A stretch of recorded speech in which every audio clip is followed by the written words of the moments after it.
for coming to support our mission. We asked you to pack the house, and you've certainly all shown up to do that. Blown away. I mean, just the sheer number of hoods, the bar is being set higher every year.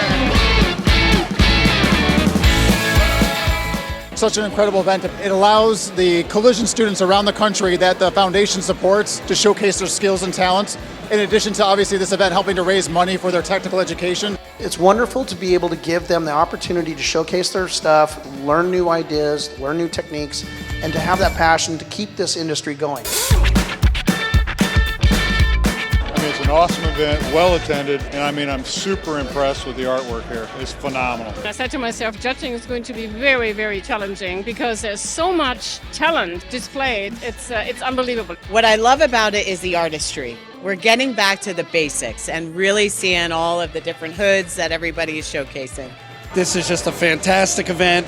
Painters, customers, and then of course the CREF Foundation. It's an excellent cause, and we're going to be here forever. Yeah, this is my first time here, and I'll tell you what, it won't be my last. This is really awesome. The talent in the room, the community that comes out, the organizations that have all been involved in this is second to none. Just getting people from the industry, manufacturers, the painters, everyone together in one room, because it's a brotherhood, to get everybody so they can share stories, look at product, and just overall a community. I think that's huge.